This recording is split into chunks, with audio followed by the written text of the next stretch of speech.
Well, welcome to Perspectives from WFSU Public Media.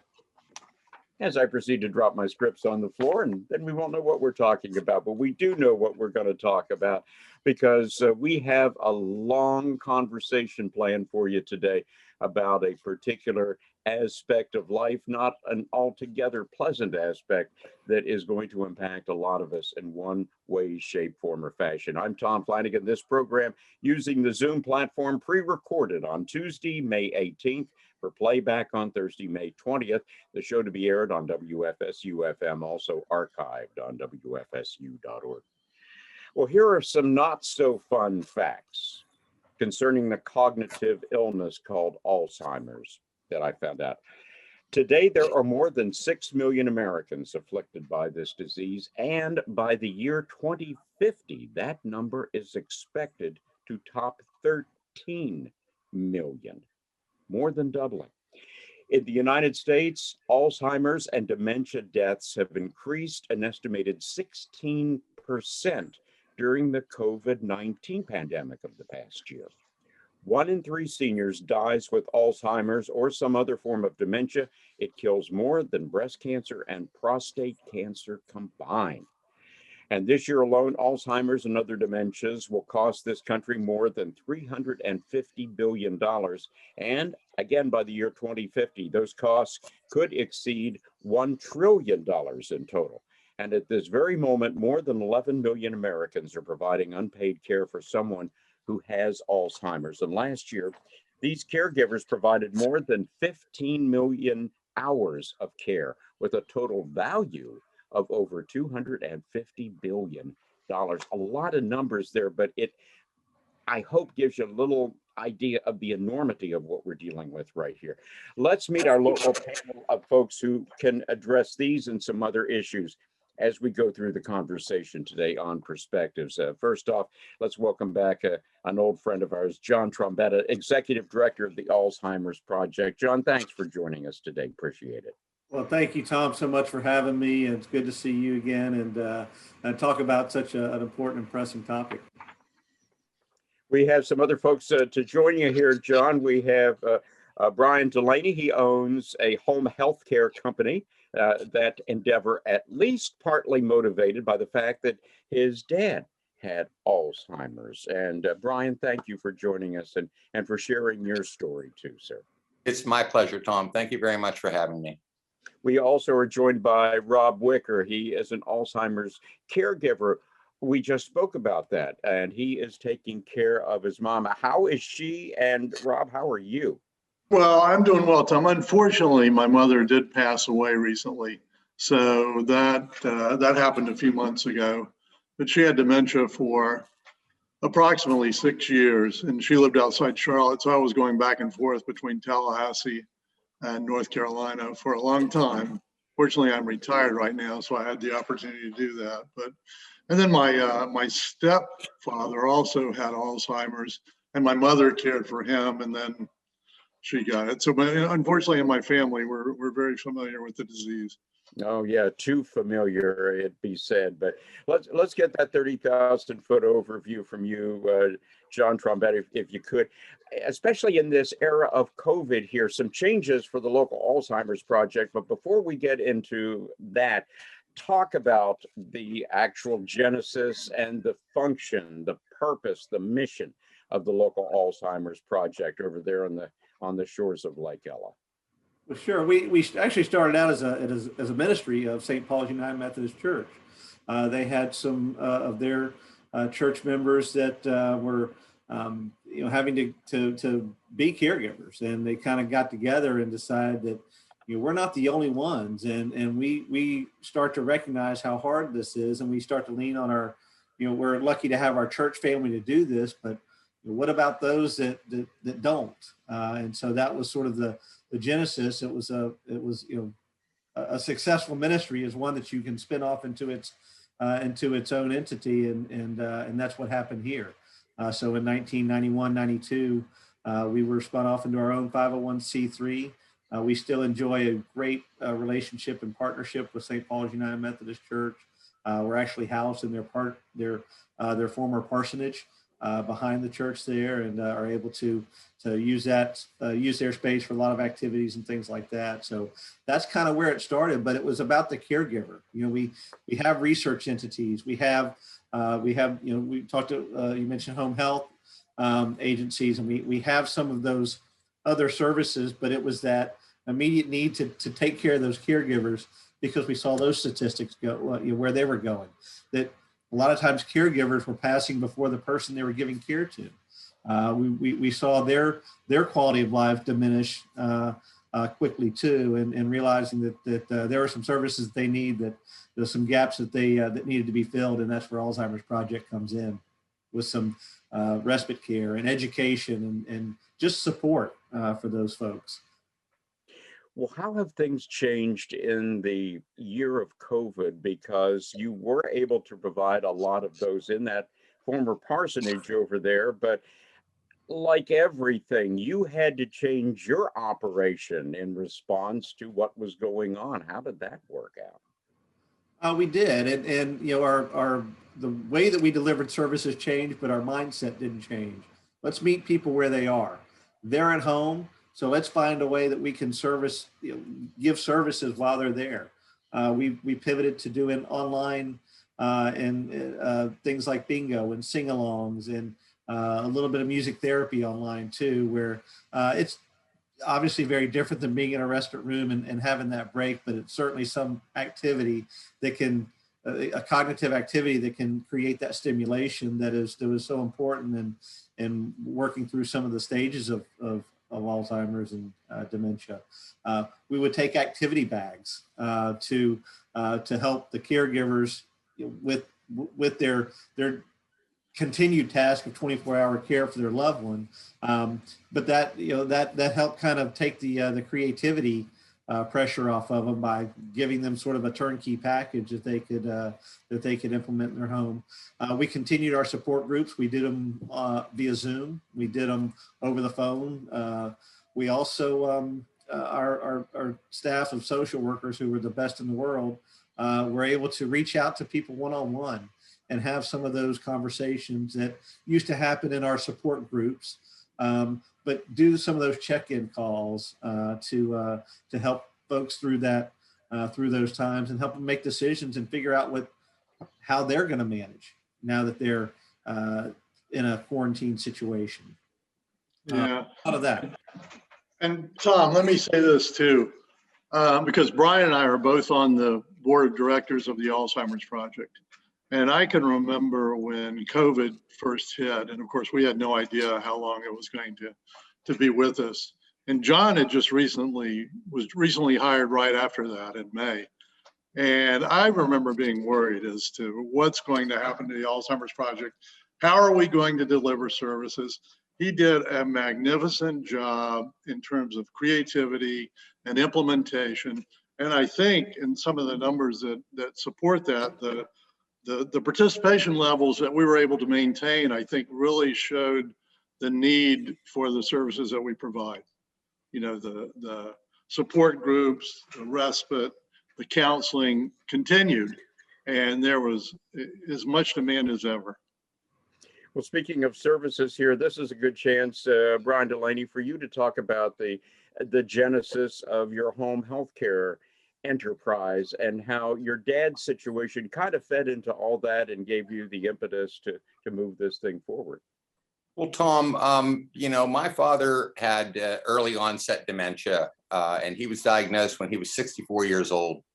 He was an amazing father, a great businessman, and philosopher or philanthropist.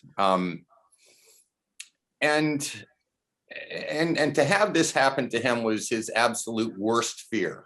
And I remember sitting with a couple of my brothers and my dad after he had been diagnosed. And he said, "You got to get me out of this." And what he meant by that was he wanted us to take him out. And of course, you can't do that.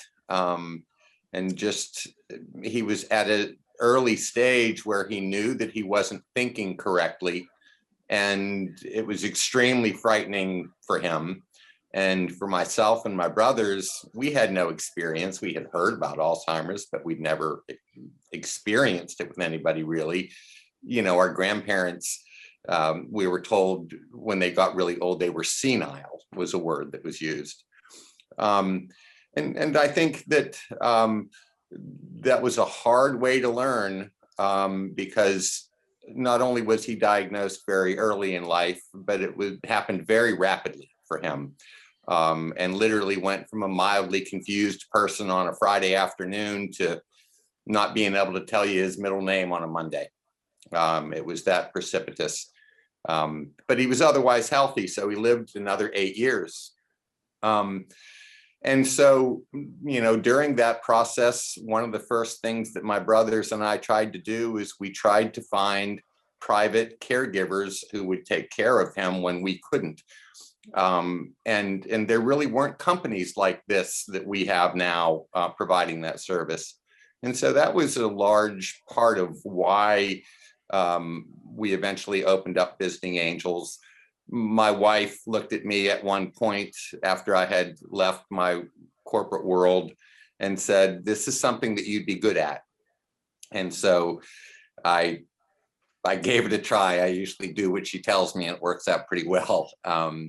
But, you know, in that time, Tom, the most frightening part of it is that for every client that can afford our services, there's probably 10 that can't.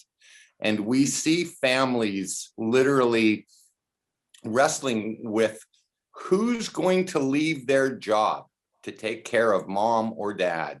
And then they're not working, and then they don't have health care. And, you know, I'm sure that you've heard the term the 36-hour day. Well, when you're dealing with somebody with dementia, whether it be Alzheimer's or Lewy body or frontal temporal or vascular dementia, the behavior and the outcomes are all pretty much the same. And it can just be relentless, only because for a lot of sufferers of dementia, particularly Alzheimer's, their clocks get weird and they can go for long periods of time without sleep. And if you're a primary caregiver of somebody suffering from Alzheimer's or any other sort of dementia, you can't sleep on the job.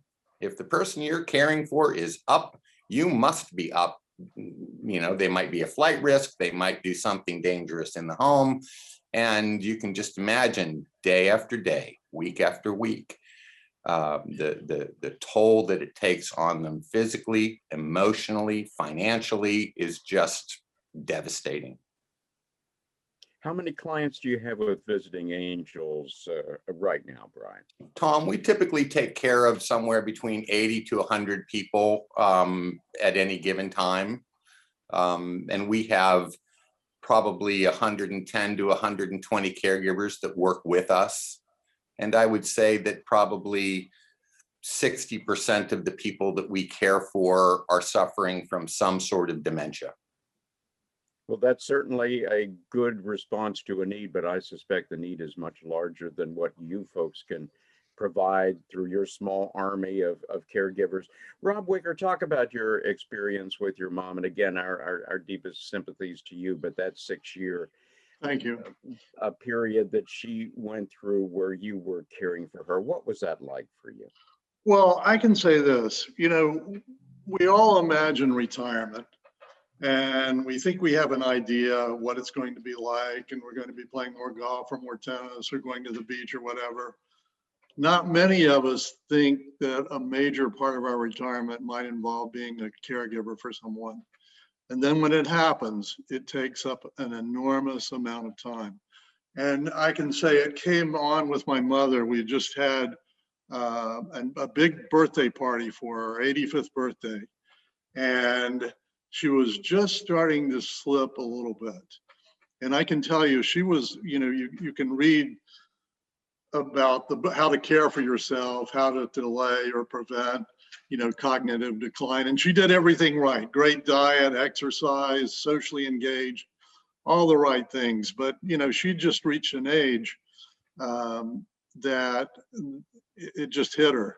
But it was gradual, and she would get worse and she would get worse and she would get worse.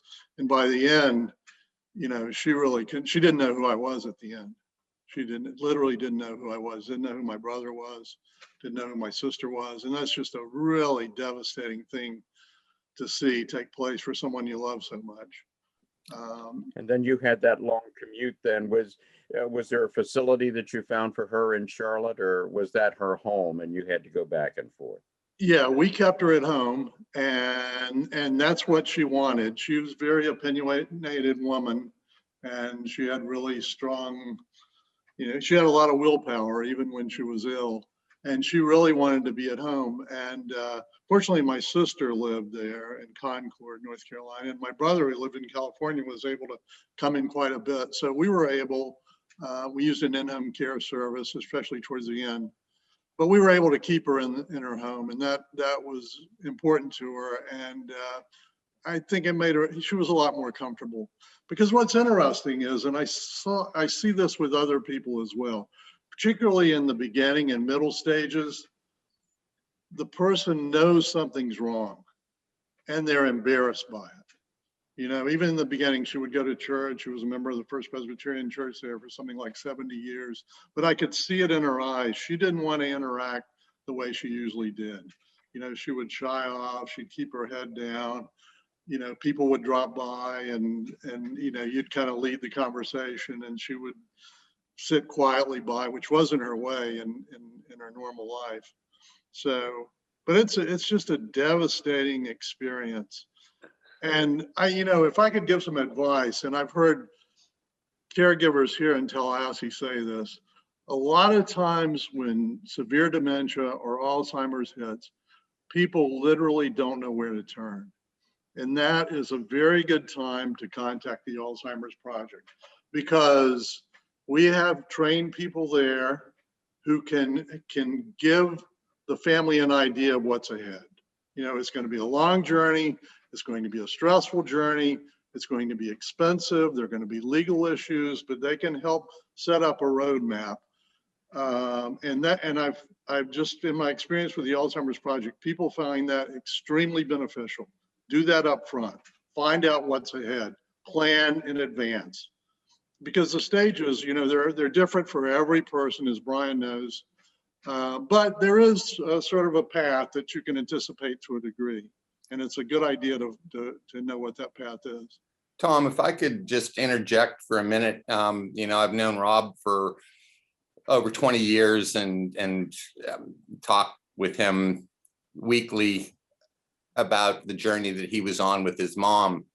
And, just as a family caregiver, Rob's level of dedication to driving up there for a week or 10 days every single month for years. And at the end, when it became necessary for him to provide services himself and take care of his mom's most intimate personal needs, it takes a certain kind of person to be able to do that. Most sons couldn't, but Rob did, and he did a beautiful job of it. And but I think that what I learned in watching Rob underscored what I've seen with a lot of the clients that we work with, and that is that as a family caregiver, even when you're not with that person who has dementia or Alzheimer's, the chronic stress that goes along with it, because I know that Rob's mom was never more than 5 minutes from his thoughts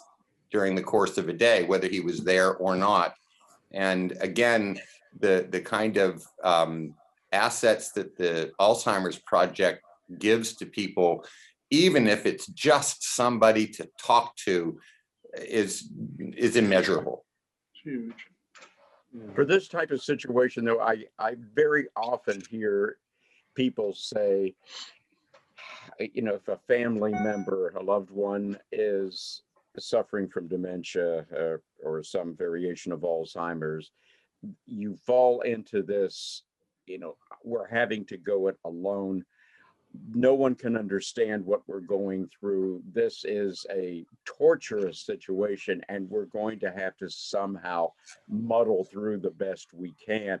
And John Trombetta, that is, people don't have to do this by themselves. As both Brian and Rob have said, the Alzheimer's Project stands by, which will not kiss it and make it all better, but it can certainly mitigate some of the pain and the stress that we're going through with this. Well, it certainly can. I mean, and then especially that first step. I mean, from that initial diagnosis, you know, you're trying to get whatever information you can about a disease that there's not a lot of information. You know, there's not a lot of hard, things that you can count on as it relates to your future, right? You don't know when the next stage is going to come. You don't know how long you have. You don't know a lot of these things. There's a lot of unknowns. So we start with a resource manual that says, okay, you know, here's what we do know and here's what we can tell you. And that provides some good boundaries for people. You know, that provides sort of that deep breath to say, okay, you know, we can settle in for the ride now. We talk a lot about, you know, this being a journey, because it is, and each journey is different. But, you know, take Rob, for instance. It's happening to Rob, and Rob feels alone because this is the first time and you know, that it's happened to Rob. We see it day in and day out. So we've seen those challenges that come along with it. You know, we can let you may not know somebody who's been there, but we do. And so our folks can relate and share those reassurances, help with those techniques that help make things a little bit better for you and make your quality of life as a caregiver better. Now I talked about the resource manual, but things like our classes dealing with dementia, savvy caregiver, powerful tools for caregivers, all of those things that really help give you some of that education, some of that comfort. I mean, you know, you're going into this for the first time. Nobody's prepared for this, so we help prepare you for that journey. And the more information you get, the more confident you are, and the more the better you feel about where you are in this space and your ability to handle these situations. And you know, and we kind of touched on a little bit, but the biggest part of a lot of those classes is just that mindfulness and personal care, and you know, recognizing that this stress is with us. So we've seen all kinds, and big families, small families, no families. We've been able to we've got a great staff that can help you on that journey and give you that support and that education and that you need to get through something like this. How tough is it to convince people, though? Because again, we all want to, you know, be overachievers in this regard. No one can take care of mom or dad the way I can. I understand their needs and all of this, but you know, you are looking at a potential burnout situation day in and week out and month out as this progresses on. So respite care, having someone to come in and give you a hand, this is really critical, isn't it? Yeah, I think that for a family caregiver, and Tom, we see it over and over where a husband or a wife is taking care of their spouse, and nobody can take care of them. Nobody understands them the way they do. And most people, Tom, are resistant to the idea until they have availed themselves to a little bit of assistance. And the respite rooms that the Alzheimer's Project has put together are such a valuable thing for our community, so that a caregiver can, for 3 hours a week or for 6 hours a week, just breathe or go and get something at the grocery store or the drugstore, or maybe go to the gym, something that seems a little bit normal to them, at least for a few hours. And, you know, what the Alzheimer's Project has done with the respite rooms, it's just been an amazing thing for our community. And I think something that we hope to expand upon greatly, so that so many of these people can get help. We're now coming out of a little bit from COVID. We have new guidance from the CDC, some other developments that indicate that perhaps we are returning to a more traditional kind of way of functioning. Does this also hold true for the Alzheimer's Project? The respite rooms are open, the interconnections with other people who can help out, or getting back to what they were pre-COVID? Is this on track now, guys, or what? It's moving in that direction, Tom. We've got in Leon County, we've got 2 sites open, one on Monday at Good Samaritan Church, and then one on Friday here at St. Paul's. As those, as a nonprofit, we rely on those partners for their generosity of space, offerings and things like that. And so we've been able to, as they come back online, we can come back online with them. So we do look to open by June 1, a couple more sites in Tallahassee. We've got a site open in Wakulla. We've got a site open in Gadsden County. We've got Port St. Joe and Mariana coming online. So we're at a full trot towards being fully reopened. We do so safely, but we do so and it's as much as we were serving folks while they were homebound and quarantined, we still try to get the message out that we are back open, that it is, it's safe to come back out, because routine is so big with patients of Alzheimer's. And so they had to change their routine by not being able to come out to our respite rooms. We call them social clubs because there is some, that's a big part of it. And so now we're changing that routine back to being able to get folks out and adjusting the schedules for the caregivers and getting them to make that part of their routines again and give themselves that break to take care of their own needs. As Rob, you pointed out, that was important for your mom to be home-based during her illness, to give that kind of security and that routine and that familiarity that could keep her at least partly in touch with reality on the moments when she might be a little more lucid than otherwise. Absolutely. I think that made her much more comfortable, feel much more secure. She recognized her surroundings. She liked to, and one of the things I think it was a little bit easier for us to do, because she was in a neighborhood where she lived for a long time.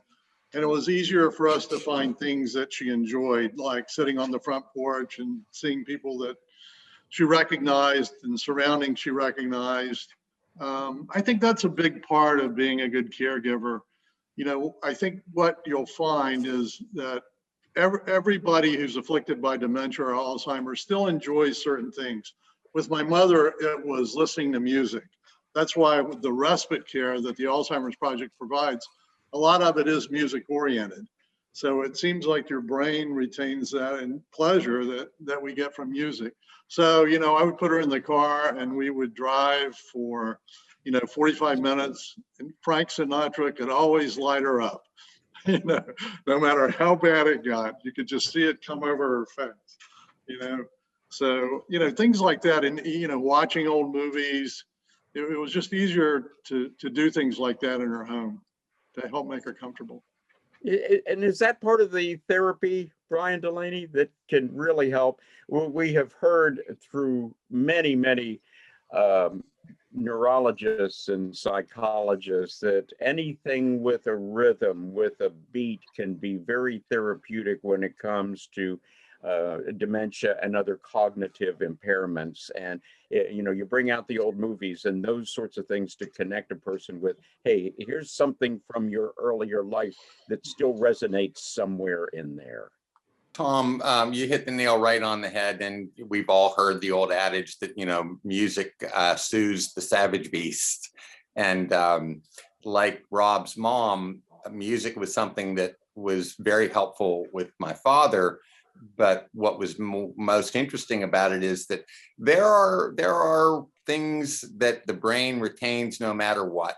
And, we would continue to take my father to church for a long time. And even though he couldn't tell you his middle name, he knew the words to the songs and the hymns. He never forgot them. And, the Alzheimer's Project and the music therapy that they provide, and Big Bend Hospice with their music therapy program, when you sit and watch the physical reaction that people suffering dementia have when they hear music that they're familiar with, it's magical. Yeah, it seems like it's usually music from their youth, the teenage years that really resonates with them. Yeah, there was a study done not too terribly long ago oh gosh, the name of the institution escapes me right now, but our preferences, particularly in music, are set down somewhere between the ages of 8 and 25. And anything from that block of time in our past somehow almost just burrows into the brainstem. And that's one of the last things to go, Yeah, which is absolutely. why all these radio stations are always so popular in a lot of different markets here. By the way, folks, if you're joining us here on Perspectives, we have John Trombetta, the Executive Director of the Alzheimer's Project, and two board members from the project, Brian Delaney and Rob Wicker here. And if you miss all or part of any Perspectives program, you can always find it online at our WFSU.org website. We try to have the most recent program up, usually within 24 to 48 hours after it actually airs on the radio. Then it is kept so you can go back and re-listen as many times as you would want. One problem we seem to have here in Florida, even in North Florida, is that so many families kind of get fragmented, and you have folks who move down here, and yet you have, like you had explained, Rob Wicker, a parent who is way far away, whether it's Charlotte, North Carolina, or Flint, Michigan, or any place else. And Right. it can make caregiving a lot more of a challenge than it may in an area where you have families that stay together generation after generation. And, well, we can bring in Aunt Mary to help out if we have to get out of town for a day or two. And you have those support groups here. Is this really what the Alzheimer's Project and organizations like Visiting Angels, your company there, Brian, or does it fulfill that function? Not totally, of course, but does it lean in that direction? For some, Tom, definitely, but again, for the vast majority, they don't have the financial resources, which is honestly one of the first reasons that I first got involved with the Alzheimer's Project back when we started, because we have a philosophy that if our business does well, and it does, we have a moral obligation to this community to support the organizations that help people who cannot afford our services. And from the beginning, the Alzheimer's Project was one of our major charities of choice, and will always continue to be, because they care for people that we can. Yeah. And Tom, I don't think we've mentioned this yet, but the Alzheimer's Project, we don't charge for our services, whether it's respite, whether it's counseling, whether it's training. Of course, we take donations, but nobody's turned away because of a lack of funds. And, that's one of the really difficult parts of this journey, is it can be very expensive.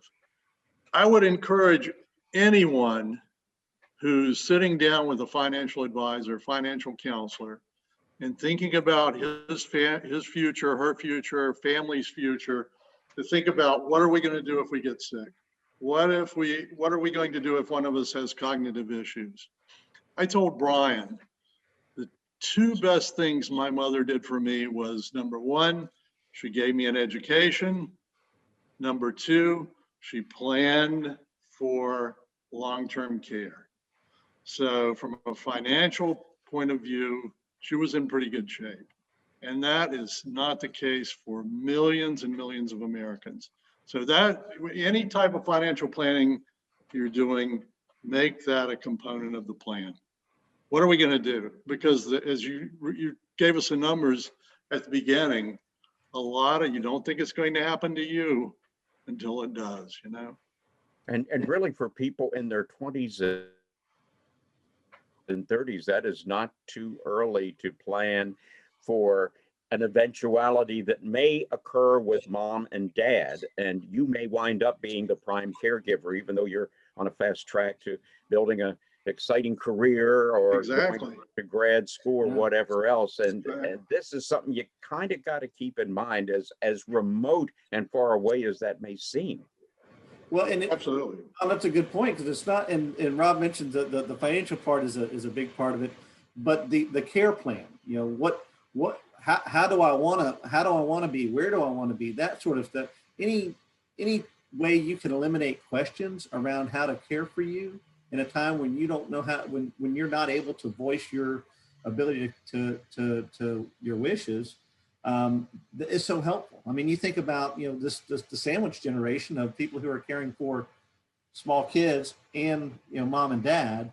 Any of those decisions you can take away just by having it written down somewhere is so helpful, and that is part of the services we offer here. And more than once, we get calls and we have people come in that, you know, I'm trying to do this for my mom, but my brother is there and my sister is here, and nobody's talking and nobody's getting along, and there's a lot of, I mean, you know, there's a lot of dynamics within a family that come into play in a situation like this. So, you know, anything that's written down, anything that's directed is so helpful. And just having those conversations, you know, it's a tough conversation to have. You know, it's worst case scenario type stuff and all of that, but just having that communication and being able to have those plans on paper are so helpful. But we have those resources too to help families navigate that situation. Yeah. Rob mentioned they're free, but being able to kind of, you know, sit down with a counselor and say, okay, let's get everything out here. Let's see if we can't come up with a path that everyone can agree on, so that all the pressure doesn't fall on one person, or that somebody doesn't feel recognized for the effort that they are giving, and all of those, you know, those little things, because you're not just going through the stress of caregiving, you're going through the recognition that your mom or dad's not going to be here forever. Well, and they refer to it to Alzheimer's or dementia as the long goodbye. Right. And but I think that one of the things that is hard for people to understand when they're dealing with a loved one who has dementia is that while they lose the ability to remember certain things, one thing is an immutable truth, and that is those people suffering from dementia never lose the ability to love or to be loved. And as a family caregiver, recognizing that and remembering that it isn't so much what you say or what you do, it's how you make your loved one feel. And like Rob's mom was in a comfortable environment with people who loved her, and she might not have known exactly who he was at the end. She knew he was hers. Yeah, and that's a great point, Brian. From a caregiver's perspective, they may not understand what you're saying, but as Brian says, they understand the tone. I mean, if I look, and I'm not a patient person, patience doesn't come naturally to me, but you know, I really learned how to be more patient when I was dealing with my mother, because you just have to. Everything takes longer. Everything takes longer. Eating, bathing, whatever it is, it's going to take a long time. And so you gotta, as Brian said, be able to maintain that tone, that relaxed sense of communication, because otherwise they sense the stress, they sense the tension, and it'll set them off. It really will. Yeah, absolutely. I have seen that with a lady of my acquaintance who lives not too far away from our house. There's a delightful individual right in our neighborhood who provides a bit of care for a lady who is now of advanced years and has dementia. And occasionally the caregiver will call me and say, hey, could you drop by the store and pick me up a few things while she's doing her caregiving, and I'll come over to the house and drop it off. And the lady and her family have really gone out of the way to make her feel comfortable and valued and all of that. And she's to this point now where she's in and out, and you never know exactly, you know, what you're dealing with. But I do notice that every time someone comes into the house and greets her by name, she perks up, will turn in that direction, and there is at least an attempt to interact. And she just seems so happy that she has that connection, however fleeting it might be. And so again, you don't know, you don't want to sit around and talk about them while they're there in the room, for crying out loud, because they're still people who are worthy of love and care and respect and dignity and all those other things that we try to grant each other. But wonderful points. John Trombetta, we're not really into the Alzheimer's project is not a part and parcel with all the research and everything that's going on, but I'm sure you hear a lot. What is going on as far as the advances in medicine and technology that may help to bat some of this scourge back a little bit more?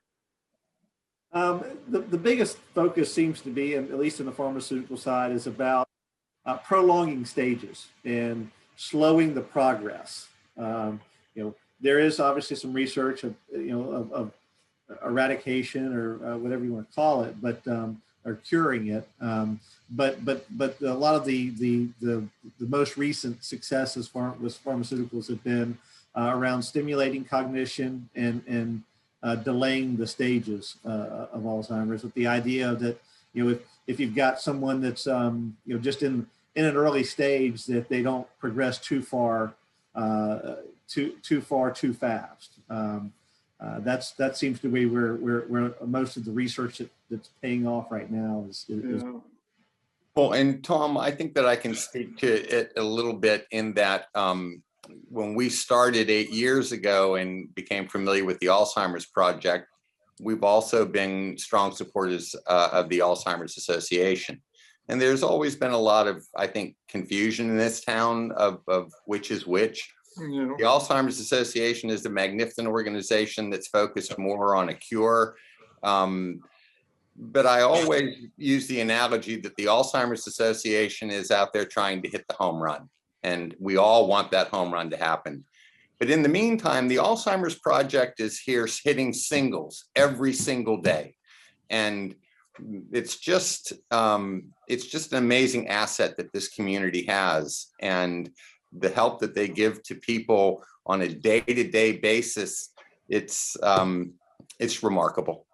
Yeah, I remember we were sitting around thinking about what would be a good slogan for the Alzheimer's Project, because we want to, part of what we're trying to do now is awareness, just letting people know that the Alzheimer's Project is here. And one of our board members who used the Alzheimer's Project when his wife had Alzheimer's said, look, it's all about local help now. And that was it. Local help now. That's what we do. We help people here. We help them immediately. It's not long-term research. We're going to help you this afternoon. It was perfect. Perfect slogan. Yeah. And that's a perfect segue over to you, John Trombetta. So if someone makes a connection with the Alzheimer's Project, either through the website that you have, which is a great website, by the way, gives you a call, what happens next? Walk us through this. Once we get that call, we put them in touch with our clinical supervisor, who kind of does an initial assessment of what their needs might be. In some cases, they've got a very acute need, and it's an easy fix, so to speak. In some cases, they think they have a acute need, but there's really a lot of wraparound services that need to occur. So she'll take that information and disseminate and assign them a care manager. And that person is the one that will be their contact through all of their services, whether they're using our Respite Rooms or coming to our Savvy Caregiver classes, or just needing a resource manual and someone to be in touch with as things progress. And they'll always have that person, and they have that contact information, and that's where it starts. And then the journey kind of takes us where it takes us, because as we mentioned, it's not the same for everyone. So we'll map out a strategy, and as things progress, we take those calls as they come. So it's sort of a customized response plan that is individualized for each person who makes the contact with you. It is, and it's about that reassurance that social. Our team is all social workers, that making that connection and having that somebody to build a relationship with, that's just that shoulder. That it's not, you don't have to feel like you're burdening anybody, because that's our job. That's what we do. Tom, and I think that one of the things that's so amazing about the folks at the Alzheimer's Project provide is that, when a family member is first confronted with dealing with dementia and Alzheimer's, so many people's natural tendency is to want to manage it or wrestle it to the ground or bring it under control. And It's often said that if you meet one person who has Alzheimer's, you've met one person with Alzheimer's. It's different for everyone. But one of the things that's true, and I think that John's crew is so good at getting across to people, is, look, you're not going to manage this. You're not going to wrestle this to the ground. We're going to give you the tools and examples of how to cope with this day to day and allow the disease to be what it is, only because, as Rob said, if you get stressed out and sorrowful or whatever, people never stop picking up on those vibes. And to have somebody to talk to and to have a better understanding as to what you can and can't accomplish is invaluable. A gentleman who was unable to join us today, but have known about his situation for quite a while, a former city commissioner by the name of Gil Ziffer, and he has a buddy who has Alzheimer's, and Gil visits him once a week. I'm not sure what the current status is. We kind of lost contact during the COVID era, but Gil used to tell me that he would take him out for coffee and they'd sit around and they would chat. And sometimes the conversation would lag, frequently for long periods of time, and Gil would just wait for the reconnection, and then they'd pick up where they left off. While so many of us flee from the idea of Alzheimer's, here was a situation where that was actually sought out and an attempt made to at least normalize a part of this individual's life. And Gil kept saying how valuable it was for him, how this was such an important part of his life and so rewarding, even though it could be, yes, stressful and challenging and all that kind of thing. And I thought, what a great guy. What a wonderful Yeah. Tom, He was on our board too. And Gil, and I've heard him tell that story and how rewarding it is. And Tom, a great thing about the Alzheimer's Project is how much we rely on volunteers. I think, John, don't we have over 200, something like that? Yeah, that's as So if any, our volunteer corps after COVID, but we are up to 200, and they're all over the place. They're delivering food to our respite rooms. They're serving clients. They're they're doing all kinds of stuff for us, and we rely on groups like the Pilot Club and Big Bend Hospice. We have a lot of partners that provide these wraparound services that are kind of community partners that it's the village that's going to raise this, right? So that's another thing. You can find out more about that on our website, and we have volunteer training periodically, but it is very rewarding. I know it's been very rewarding for Brian and for me. The other thing, Tom, that people might want to do when they're on the website, they can also sign up for our newsletter. It's a digital newsletter. It comes out once a week, but it's for caregivers. There's also a lot of information about preventing Alzheimer's, research, but just dementia and Alzheimer's related topics. So that might be valuable to some people. Follow us on Facebook too.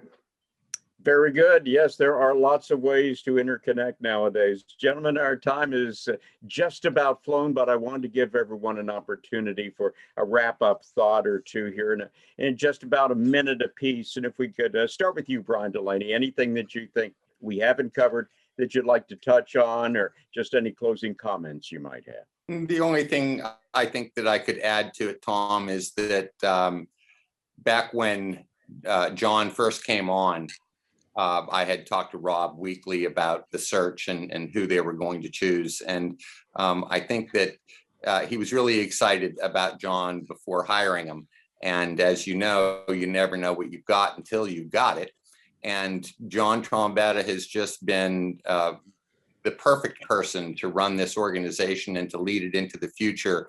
And I think that I would close by saying, if you're a person who has witnessed Alzheimer's and had to deal with it, and you have the means, whether it be $1 or $100,000, the Alzheimer's Project is a nonprofit, and there's nothing that would better serve this community than to continue to support the Alzheimer's Project in everything that they do.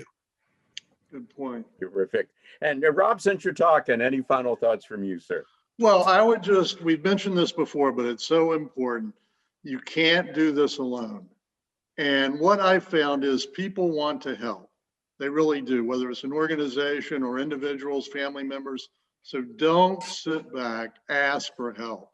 And, you know, as John said earlier, contact the Alzheimer'S Project. We can help you set up a plan, the respite services, the caregiver support groups, which we didn't really talk about a lot, but you're talking to people and perhaps on a weekly basis, going through the same things that you do. Our caregivers find that invaluable, but there's a lot of help waiting for you. Don't sit back, ask. Very good. And Mr. Executive Director, John Trombetta, we close off with you, sir. I couldn't have said it better myself than Brian and Rob just did. You know, we encourage your support, whether that be volunteer or if you can make financial contributions. That helps go a long way in the community that we serve. And then the biggest thing is to ask for help. So there's some communities that we really want to be a part of and that we can really help out. And we have a lot of services and can grow with you. So let us help you on that journey, because we know what it's like.